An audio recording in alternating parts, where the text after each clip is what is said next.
Police होता तो फिर आप क्या उम्मीद करते हैं, क्या होता? पुलिस होता तो श्योर था कि उस पे 420 406 का लॉकअप में बंद कर देता? बिल्कुल लगा देता। क्या और महसूस कर रहे हैं इस विषय पे, आप लड़का हैं इस विषय पे? क्या महसूस करेंगे? महसूस यही करेंगे कि लड़के को कहीं पे न्याय नहीं मिलता है। लड़की के लिए मैं कितना पैसा टोटल आप इन्वेस्ट किए? वही 4-5 लाख रुपए का समथिंग है। 5 लाख? नमस्कार, आप देख रहे हैं संवाद प्रभा। कुछ दिन पहले आपने सोशल मीडिया पे देखा होगा, बहुत चर्चा में आई एक लड़की थी, ग्रेजुएट चाय वाली। ग्रेजुएट चाय वाली का चर्चा इतना चला कि लोगों ने सपोर्ट भी किया। बाद में कुछ दिन बाद नगर निगम का टीम जो है उसे हटाने जब लगी तो लोगों ने आवाज उठाया, सपोर्ट किया कि नए उद्यमी आई है, इसे सपोर्ट करना चाहिए। कोई नहीं जानता था कि वह एक फ्रॉड निकलेगी और लाखों रुपया का चूना किसी ईमानदार व्यक्ति को लगाकर भागेगी। और एक बार फिर से यह साबित हो गया है कि भलाई का जमाना नहीं है। आइए मिलते हैं, हमारे साथ वो व्यक्ति हैं जिसने उसका मदद किया, लाखों रुपया से मदद किया, जो भी कागज पत्तर होता है, इस तरह से डॉक्यूमेंट्स का जो भी काम होता है वो संभाला और उसे एक ऐसे जगह पर स्थापित किया जहां वो लंबे समय तक काम कर सकती थी। लेकिन इसी बीच उसे लत लग गया पैसों का और धोखा देकर भाग निकली। चलिए बताइए, क्या नाम है आपका? जी, मेरा नाम बैजू कुमार हुआ। तो कैसे उसे जानते थे आप? जानते थे कि वो सोशल मीडिया पे वायरल हुई थी और बीच में जो उसका ठेला वेला कोई हटा दिया था, जो रोड मतलब उसके पहले कोई परिचय नहीं था आपका? उससे पहले उसका कोई परिचय नहीं था, मेरा उसका कोई संबंध मतलब जानकारी नहीं था ना, हम दोनों का कुछ पहचान था। और हमने उसका जब वो रोते हुए वीडियो देखा था तभी हमने सोचा कि इसको लड़की का सपोर्ट की जरूरत है। हम उसको इमोशनल पे गए कि ये कुछ बनना चाहती है और इसको सपोर्ट करना चाहिए, तो इसीलिए हमने उसको बोला कि आप इलीगल तरीके से कहीं लगाते हैं तो आपके साथ जो है कोई भी लीगली कार्रवाई किया जा रहा है, अगर आप लीगल तरीके से काम कीजिएगा तो काहे आपको कोई परेशानी करेगा। तो इसी बीच में हमने उनसे बात किया और पंडुई पैलेस हरियर चैम्बर के सामने जो है पंडुई पैलेस मार्केट। मतलब इसके पहले कोई जान पहचान नहीं था, आप एक दया के भाव से उसके संपर्क में इंस्टाग्राम वगैरह से? जी, और उसका नंबर मुझे किसी से मिला, हम उनसे बात किए, तभी वो बोली कि ठीक है हम आउट ऑफ बिहार हैं, जब हम आएंगे तो आपसे मिलेंगे और बात करेंगे। तब वो आई, उसके बाद मिली, सारा बिजनेस प्लान हमने उसको बताया, आइडिया दिया, तो बोली कि हमारे पास इतना इन्वेस्टमेंट नहीं है। हमने उसको बोला कि आपके पास नहीं है तो है, हम करते हैं लेकिन 50-50 का रहेगा। तो एग्रीमेंट पेपर पे 50-50 का ही हुआ। मतलब 50-50 का बात के बाद जो है डॉक्यूमेंट्स का भी काम किया? हाँ, डॉक्यूमेंट्स का काम किया हुआ है, सब गवर्नमेंट का जो रूल्स होते हैं रूल्स के अनुसार किया हुआ है एग्रीमेंट पेपर पे 1000 का। तो हमने उसमें पैसा लगा दिया है और उसका 30% लगा हुआ था कुछ पैसा, क्योंकि उसके पास नहीं था और बोली कि हमारे पास अभी नहीं है, हम आपको दे देंगे, धीरे धीरे करके दे देंगे बोली। इसी के बीच में 2-3 महीना हम नहीं रहे, कोई ऐसा मैटर हो गया, हर किसी का दुश्मन होते हैं, आपके भी होंगे। तो मेरे को एक थे 2-3 गांव के जो जमीन का मैटर चला, उसी से रिलेटिव दूसरे केस में मुझे फंसा दिया गया, पुलिस वाले उसमें मिली भगत से काम किया।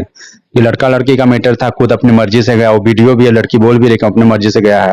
पुलिस वाले पैसा लेके मेरे आंखों के सामने, जी हाँ, बिजी हो गए, खेल कर दिया। उसके बाद आए यहाँ तो क्या हुआ फिर? ग्रेजुएट चाय वाली से आप जाकर मिले? जी, आए, उसको हम फोन किए तो बोले कि हम यहाँ नहीं है, आउट ऑफ बिहार है। तो मैं बोला ठीक है, एक दिन टाइम निकालिए, हमको 10 मिनट का टाइम दीजिए बात। कितना पैसा टोटल आप इन्वेस्ट किए? वही 4-5 लाख रुपए का समथिंग है। 5 लाख? 4-5 तो वहां से आने के बाद जो दुकान खुला था, जो शॉप था, वहां पे आप गए तो सामान वगैरह कुछ था? कुछ सामान था और कुछ सामान वहां पर नहीं था। तब हमने उससे पूछा कि बाकी का सामान कहाँ है, तो उसने मुझे जवाब, मतलब उस समय तक आपकी बातचीत हो रही थी। अब मैं उससे और उसके दुकान पे देखे, खोल ओपन करवाया शॉप को, तो कुछ सामान उसमें नहीं था। तो हमने इसे बातचीत में क्या बताई थी, आखिरी लोकेशन कहाँ थी वो? मुझे तो बोले कि आउट ऑफ बिहार है हम, लेकिन वो बिहार में ही थी। मार्केट वाला मुझे बोले कि अभी तो यहाँ से निकली है, 2-3 लड़के साथ में थे, वो घूम रहे थे। तो फिर हमने उसको कॉल किया कि अभी तो आपका किसी ने देखा, अंकल मुझे बताया, जो शॉप वाले अंकल है। तो फिर 2 दिन बाद कि हाँ हम आ गए हैं, ऐसा बोले। फिर हम उससे मिले तो दुकान को ओपन करवाए, तो उसमें कुछ सामान नहीं था। तब हमने उसे सवाल किया कि बाकी का सामान कहाँ? आपको उसी समय संदेह नहीं हुआ कि ये भाग रही है तो तुरंत पुलिस के पास जाए, ऐसा कुछ? नहीं, मेरे मन में ऐसा संदेह तो हुआ, लेकिन मैं सोचा कि ठीक है, जब ये बोल रही थी इसका भी बात माना जाए। ये बोली कि हम कहीं रख दिए अपने। मतलब फिर आप एक बार ट्रस्ट किए, पहले ट्रस्ट करके पैसा 5 लाख लगाए दोबारा, फिर उसके बाद? ये खुद इसने बोली कि सामान है मेरे पास, हम वहां रख दिए हैं, आपको सब ला के दे देंगे। तो हम ट्रस्ट किए उस पर। फिर उसके बाद हम उसे संपर्क नहीं किया, हम अपना कुछ काम में बिजी रह गए, जहानाबाद घर पे थे। उसी के बीच में हम मकान मालिक जो फोन टाइम लिए कि हम लोग इतना तारीख को बैठ करके बात कर लेना, आपस में शॉर्ट आउट कर लेना क्या मैटर था, कैसे क्या हुआ। जो उससे पहले ही 2 या 3 तारीख को डेट लिया गया था बैठ के बात करने का। उससे पहले ही उसने 29 तारीख को सारा सामान मेरे बिना मौजूदगी में लेके जा चली गई। तो मुझे मार्केट वाले फोन किए और वो जो वहाँ के ऑनर थे उन्होंने फोन किया, तभी मैं जहानाबाद में था। आने में मुझे टाइम लग गया, तब तक आया भी तो लेट हो गया था, शाम हो गया था। फिर मेरे रिलेटिव है एडवोकेट, उनसे मैंने संपर्क किया। तो मतलब फिर आप कार्रवाई के लिए शुरू किए काम कि अब कार्रवाई करना चाहिए। बिल्कुल, क्योंकि सामान तो ऑलरेडी वो लेके चली गई और लड़की है, अगर मैं उसके पास जाता हूँ तो किसी तरह का एलिगेशन लगा सकती है। तो मैं नहीं गया। और जो मेरे रिलेटिव है लॉयर, उन्होंने आइडिया मुझे दिया, यही बोला कि आप अब एक आवेदन लिख करके थाने में दे दीजिए, आप उससे मत मिलिएगा ना, किसी तरह का एलिगेशन लगा देगी, आपको उल्टा फंसा देगी वो। थाना में पूरा क्या हुआ ऑल ओवर बताइए। थाना में यही हुआ, उसको मैंने जब आवेदन दिया तो उसको बुलाया गया, मुझे भी बुलाया गया, हम लोग बैठे, वहां पे बात हुआ, सारा हमने प्रूफ एविडेंस उनको दिया, दिखाया भी, पेपर जो वर्क था वो भी उनको दिखाया। तो उन्होंने वो लड़की को यही बोला कि तुम बता रही हो कि लॉस हो गया, तो लॉस होता है, अगर 5 लाख का लॉस हुआ तो 2.5 लाख तुम्हें सहना, 2.5 लाख इनको सहना। चलो ठीक है, लड़का है, हम इनको बोल देंगे 3 लाख सह लेंगे, 2 लाख तुम सहो। पर तुम्हारा ये कैसा कहना हो गया कि ये जीरो रहेंगे? तुमने सारा सामान इनके बिना मौजूदगी में कैसे लेके गई? थाना प्रभारी जो वहाँ लेडीज थे, कोई पूजा नाम या क्या था उनका, उन्होंने रिजल्ट क्या हुआ आखिरी में, रिजल्ट क्या उनको समझाया। आखिरी में रिजल्ट क्या हुआ, हम तो यही बोलेंगे कि पुलिस कहीं ना कहीं उनको सपोर्ट किया। वो मैटर तो 420 का बनता था। अगर उसके जगह पर कोई पुरुष होता तो फिर आप क्या उम्मीद करते हैं क्या होता। पुलिस होता तो श्योर था कि उस पे 420 406 का लॉकअप में बंद कर देता। बिल्कुल लगा देता और लॉकअप में अरेस्ट ही कर लेता उसको, 406 420 लगा के अरेस्ट करता। लेकिन लड़की थी तो उसको हेल्प किया गया। क्या महसूस कर रहे हैं इस विषय पे आप, लड़का है क्या महसूस करेंगे? महसूस यही करेंगे कि लड़के को कहीं पे न्याय नहीं मिलता है। लड़की के लिए महिला आयोग बनाया गया है, तो जेंट्स के लिए भी एक पुरुष आयोग बनाना चाहिए। बिल्कुल, ये यहाँ पर ये जो सवाल अभी हमने पूछा इसका उत्तर इन्होंने बिल्कुल सही दिया है कि ऐसा जब भी घटना देखा जाता है तो कहीं ना कहीं जब लड़के प्रताड़ित होते हैं तो उनके लिए न कोई आयोग होती है, न पुलिसिया सहयोग मिल पाता है, एकलौता रास्ता बच जाता है न्यायालय का।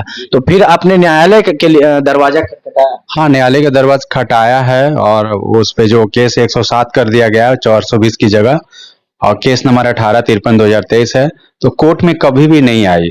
जो थाना में उसको बुलाया गया था, बात हुआ था, उसके बाद वो कभी नहीं आई, ना कोर्ट में आई, ना फिर कभी थाने में आई, और ना मुझे कोई रिप्लाई दिया कि ठीक है हम आते हैं, आपको पैसा दे देते हैं या सॉर्ट आउट कर ले। पुलिस नोटिस लेकर दबिश दी है कहीं? हाँ, पुलिस तो यही बताती है, वहाँ कोर्ट में उसका दोनों नोटिस वापस आ गया है। पुलिस वही लिख कर नोटिस में रिटर्न दी है कि हम जो एड्रेस था उस एड्रेस पे नोटिस लेके गए, तो वहां पे वो अब नहीं रहती, वो रेंट पे रहती थी, अब वो खाली करके चली गई है, यही रिप्लाई आया है जी।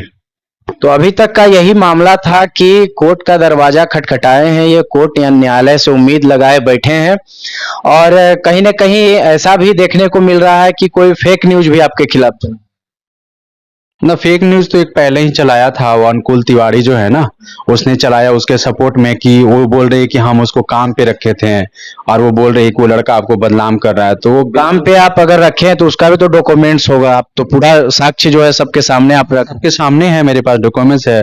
अनुकूल तिवारी उसके सपोर्ट में न्यूज चलाया, वो बिल्कुल गलत किया, ऐसा नहीं करना चाहिए था, है ना। आज मेरे साथ हुआ, कल उसके साथ भी होगा। अगर उसके सपोर्ट में कोई अगेंस्ट वीडियो चलाए तो उसको कैसा लगेगा। तो मैं किसी भी न्यूज वाले भाई को बोलना चाहता हूँ, चाहे छोटे चैनल हो बड़े चैनल हो, जो सच है वही दिखाइए, किसी को ना बदनाम करना है ना किसी को झूठ ये करना है। मेरे पास सारा एविडेंस है। जो मैंने उससे बातचीत होता है कुछ चाय वाली से? कभी हमने उसको कॉल नहीं किया और ना कभी मैसेज वैसेज वगैरह किया। जब से केस का मैटर हुआ उसके बाद हमने कभी कॉल वगैरह नहीं किया। हाँ, न्यूज वाले 2-3 जो हमसे न्यूज लिए हैं, उन्होंने उसका नंबर मांगा था, उनका नंबर हमने दिया, उनके पास भी था, तो उनको लगा कि वही नंबर है कि कोई दूसरा नंबर है। क्रॉस चेक करने के लिए किया, उनको फोन किया तो किसी का कॉल भी रिसीव नहीं करती, और मैंने तो कभी उसको कॉल और मैसेज नहीं किया। चलिए, तो ये भाई साहब जो थे इनके साथ जो है गलत हुआ है, और न्याय के लिए आप लोग भी सपोर्ट कीजिए, वीडियो को लाइक कीजिए और फैलाइए दूर तक, ताकि अधिकारियों तक जो है, अधिकारियों के कान में ये बात जाए कि किसी पुरुष के साथ भी जब अन्याय होता है तो उतना ही बढ़ चढ़ के साथ देना चाहिए जितना कि महिलाओं का साथ दिया जाता है। क्योंकि अब वो जमाना नहीं रहा कि महिलाएं जो है कदम से कदम मिलाकर नहीं चल रही है। जमाना बदल चुका है, महिलाएं भी कदम से कदम मिलाकर चल रही है। और अगर ये सपोर्ट किए न्याय के लिए, उसको आगे बढ़ाने के लिए जब उस नगर निगम के द्वारा कार्रवाई किया गया था, तो उस समय सपोर्ट करना इतना महंगा अगर इनको पड़ रहा है, तो आए दिन कोई पुरुष फिर हिम्मत नहीं करेंगे इस तरह का मदद करने के लिए। तो इसी तरह की खबर के लिए संवाद प्रभा देखते रहें और अपनी प्रतिक्रिया कमेंट बॉक्स में जरूर दें कि चाय वाली ने गलत किया इनके साथ या क्या कुछ किया, अपनी प्रतिक्रिया जरूर दें। वीडियो देखने के लिए धन्यवाद। कैमरा के पीछे इंदर सिंह, मैं रवि सिंह, धन्यवाद, थैंक यू।